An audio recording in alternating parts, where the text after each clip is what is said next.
Dan siapa yang meninggalkan sembahyang dengan sengaja, maka dia telah kafir.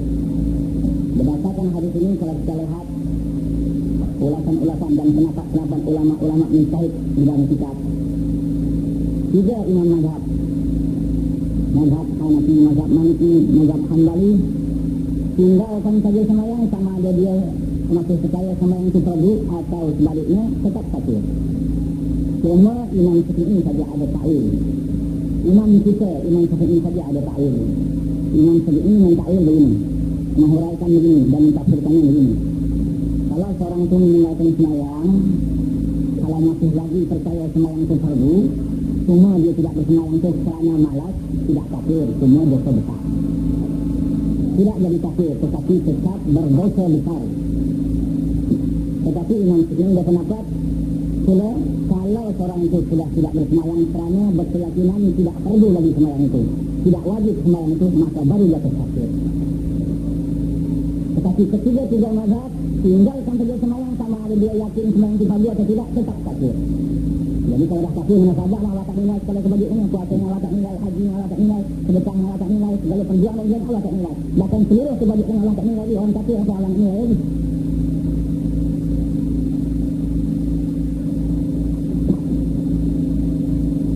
Setelah itu ada keterangan hadis lagi Al-Qamatan yang berbunyi bainal kufri wal iman tarkus shalah. Bainal kufri wal iman tarkus shalah. Sempadan di antara iman dan kekufuran itu meninggalkan sembahyang. Arti bersembahyang sembahyang kufur ya dia. Kalau dia bersembahyang, imannya perlu mulai.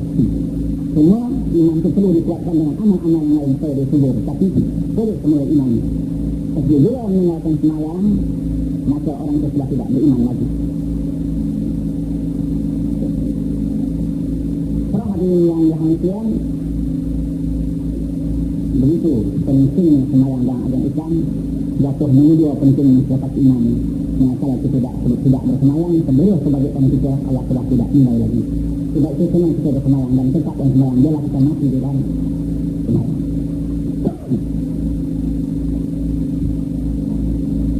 Mari kita membuat satu dua cerita bagaimana bodohnya orang meninggalkan sembahyang, bagaimana buruknya orang meninggalkan sembahyang, bagaimana jeleknya orang meninggalkan sembahyang. Saya membuat satu dua cerita. Cerita yang pertama berlaku di zaman Rasulullah SAW tentang seorang yang meninggalkan sembahyang.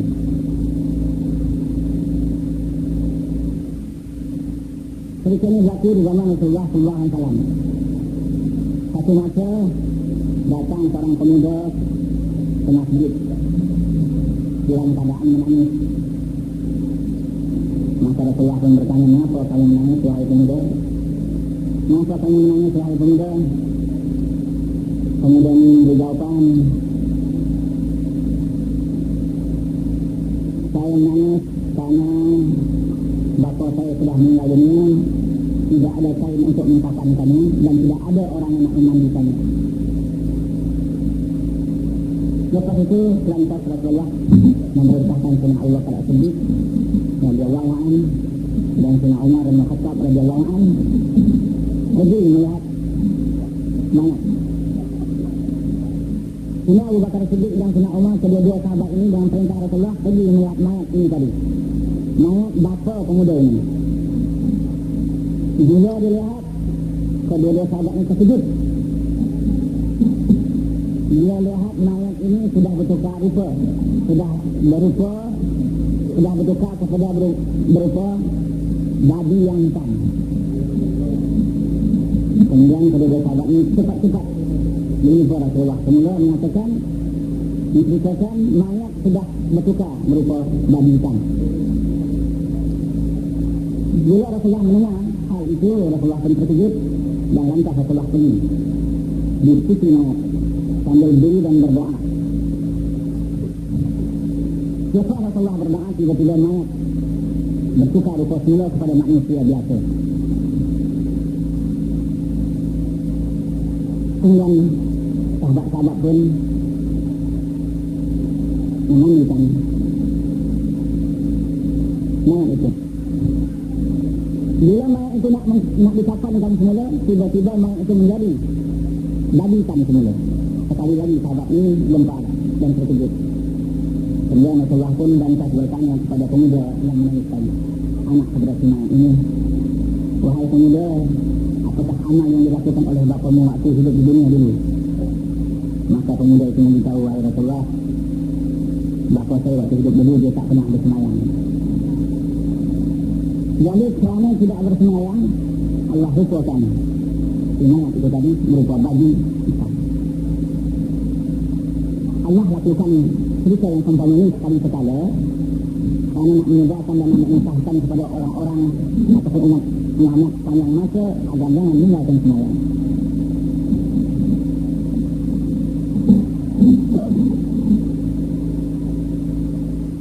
Jadi Rasulullah berkata, begitulah Allah akan jadikan orang yang meninggalkan semayang manakala mati rupa baju hitam hinggalah hari kiamat. Hinggalah hari kiamat semua kita tak lihat lagi. Tetapi begitulah dalam kubur ini sampai hari kiamat tetap berupa baju hitam. Kemudian yang satu cerita lagi, cerita yang berlaku di zaman Nabi Isa alaihissalam. Berlaku di zaman Nabi Isa alaihissalam. Pernah dalam pengembaraan Nabi Isa alaihissalam dia bertemu satu kaum yang kaum ini duduk atau berkampung di satu tanah yang agak tinggi. Kaum ini sangat kuat bersemayang, sangat kuat beribadah, bertakwa kepada Allah Subhanahu Wa Taala, sehingga dengan itu Allah jadikan kampung itu aman makmur, banyak makan-makan yang sedap-sedap, buah-buahan yang sedap-sedap, kampung yang aman damai. Di samping Nabi Isa alaihissalam melihat kampung itu cantik dengan bermacam-macam perhiasan yang jarang berlaku pada kampung-kampung yang lain. Jadi memang munasabahlah. Kalau ada satu kampung semua bertakwa kepada Allah, semua beribadah kepada Allah, semua bersemayang kepada Allah, akan terjadilah sebagaimana yang Allah Subhanahu Wa Taala pernah berfirman yang selalu kita menyebut, lau anna ahlal qura amanu wattaqau lafatahna alaihim barakatin minas sama'i wal ardh. Kalau penduduk sebuah kampung atau sebuah negara itu benar-benar beriman dan bertakwa kepada Allah, nescaya kami Tuhan membukakan berkat daripada pintu langit dan bumi. Jadi tidak heranlah kalau bisa melihat penduduk kampung itu dengan aman damai, penuh dengan kemakmuran, mempunyai makan minum yang lezat-lezat. Di samping kampung yang begitu cantik, terhias dengan perhiasan yang indah-indah. Selepas itu Nabi Isa alaihissalam pun meninggalkan kampung itu beberapa waktu. Kemudian Nabi Isa alaihissalam kembali semula ke kampung itu. Bila sampai ke kampung itu, terkejut Nabi Isa alaihissalam. Kampung itu sudah lintang-lintang, sudah terbalik, tak ada orang lagi, habis orang sudah mati. Tak ada penduduk yang lagi dah. Kampung yang sudah kiamat sebelum didatangkan kiamat. Nabi Isa rasa pelik, mengapa terjadi demikian? Apakah dosa-dosa selepas beliau meninggalkan kampung itu yang dilakukan oleh penduduk kampung itu? Jadi untuk nak mengetahui apakah dosa yang telah dilakukan oleh penduduk kampung itu yang menjadikan Allah laknat hingga Allah kutuk penduduk kampung itu dan Allah lingkupkan kampung itu, Nabi Isa alaihissalam pun berdoa kepada Allah. Berdoa kepada Allah, wahai Tuhan, mengapa terjadi kepada kaum ini? Mengapa terjadi kepada kampung ini? Apakah dosa penduduk kampung ini? Kemudian Allah berfirman, Allah mewahyukan kepada Nabi Isa alaihissalam yang maksudnya, wahai Isa, dulu pernah ada seorang yang tidak bersemayang lalu di kampung ini.